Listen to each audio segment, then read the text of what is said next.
Hey, what's up, everyone? All right, here we go. BDF 44 coming at you with another video. Okay, so um, I'm not starting the rumor. I'm just putting it out there. It has been spoken about. I've seen reports that Malcolm Brogdon is probably going to be traded from the Pacers this offseason. He'll be eligible to be traded officially on April 16th, so nothing like that can happen until then. But nobody's doing any trades right now anyway. But yeah. So that's stuff that I'm putting out there, just tossing it out there. One of my buddies put it up there. He said, "Yo, the Lakers need to make the call." And then I responded to him, what I'm going to respond to you guys in regards to my opinion about bringing in Malcolm Brogdon to the Lakers.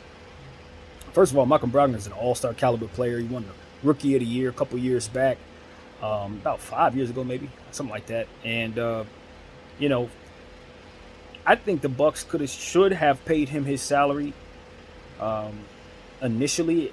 Ultimately, it worked out for them anyway because they ended up with Drew Holiday, but it kind of set them back a couple years, not keeping that kid.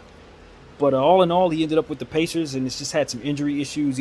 It's either been injury issues or he's been playing like an all-star. It's just one or the other. He's a very consistent guy when he's out there filling up the box score in just about every category, both sides of the floor. Excellent all-around player with some really good metrics. He and THT would be well together. As THT grows and he continues to come around, they would give us a heck of a backcourt. So acquiring him if he's healthy is a no-brainer. That's yes, emphatic yes. The issue with him is the same issue we have with Anthony Davis. He's injury prone, man. That's the only thing. Malcolm Brogdon has had a lot of injury issues in his career, especially with the Pacers. I don't know how much of that has had to do with how bad the Pacers have been doing in terms of how long they sit him and that kind of thing.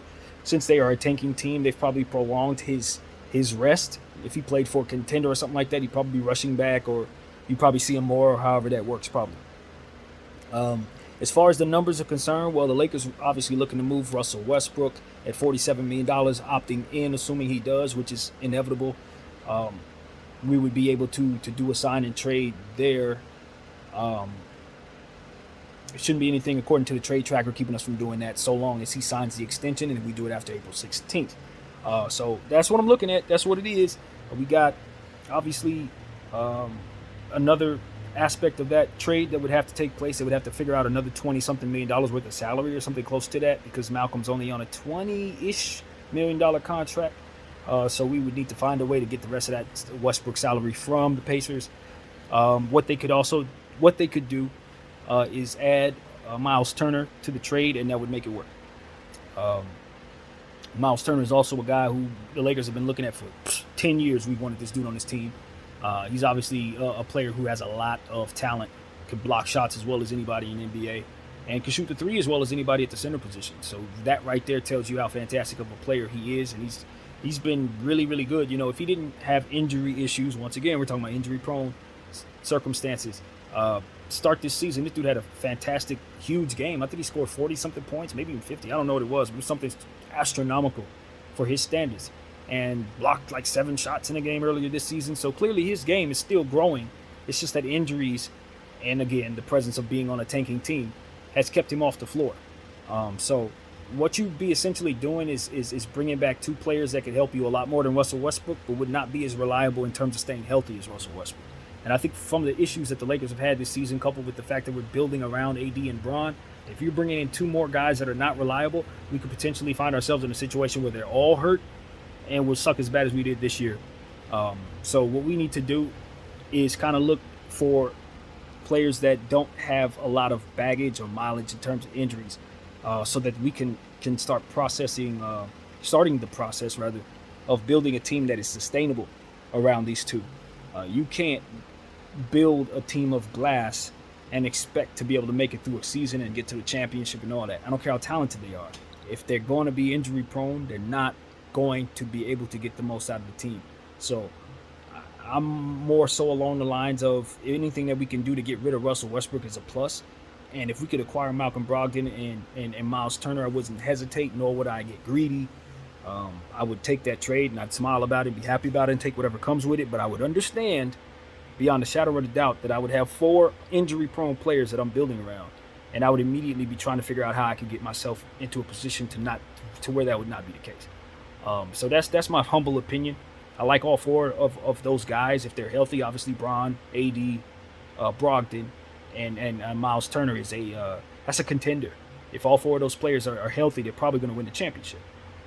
But what are the odds of all of them being healthy all season long? Practically zero, to be completely honest with you. Practically zero. So I'm looking at this from a standpoint of we don't have many times to mess up this rebuild. We got to get this right the first time because we only got 1 or 2 years left with Bron at the most. That's how I see it. So this is not a situation where we could afford to throw away another season. If we're going to throw away another season, we might as well just start the rebuilding process and not go this path of trying to trade for players that can help us win. So I personally think that's a better path forward overall, given that I think these guys are made of glass. And I don't think that we can get a whole lot for Russell Westbrook that is going to make us a championship contender anyway. And we'll just be asking AD and LeBron to push forward. And I don't think the Lakers really have the right ideas as it pertains to what positions those players should be playing. Those guys should never be playing the center. And the Lakers have a very, very, very serious need to address that. So hopefully with the trade, if we do acquire a Miles Turner in this trade, we can see AD move back to the 4, and maybe that'll help us. But again, Miles Turner, AD, you don't expect them to be healthy. You just don't. Those are not players that tend to be healthy for very long. Malcolm Brogdon, same thing. Bron at this stage, same thing. So I'd do the trade, but I'd also understand that I'm signing up to probably fall short.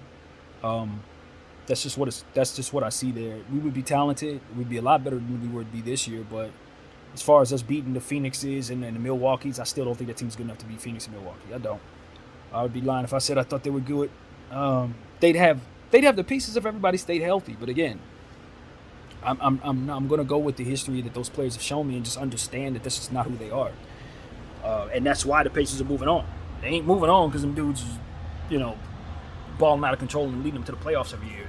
They couldn't do nothing with that core. So let's bring in a big portion of that core with high expectations for our team.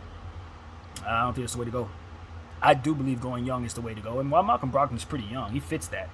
Not with that injury issues. Not with those injury issues. So in a vacuum, of course, I want to acquire both of those players. And if we had a real cap situation and a bunch of picks and more balance on our cap sheet, of course I could use those players. But in our situation, it's a situation where you're not gonna be a champion doing that. You'll be better, but it ain't gonna get you over the hump. You would have to still try to flip 1 or 2 of them dudes at the deadline to try to get better. That's all I can say about that. So, and given the fact that they are injury prone, there's no guarantee they're going to be healthy when it's time to do so. So that's another problem with acquiring guys that have injury history. So that's just what it is, man. I'm all for building sustainability, and I just think that's the only way the Lakers are going to truly find themselves in a situation to overcome what they've created for themselves. So hopefully they do that, and we'll see what happens with the Pacers. Of course, this is about the Pacers more so. I don't think anybody's thinking about sending them to the Lakers per se. I don't know that they'd want to bring Russell Westbrook in. Maybe they would. The Pacers probably could use that $47 million worth of free cap space at the end of next season. Maybe they would be willing to make a trade like this with us, which is why I made this video. So that's what it is, man. Keep an eye on the Pacers. Keep an eye on the Charlotte Hornets for Russell Westbrook. And that's pretty much what I got. My name is BDO44. Thank y'all for watching.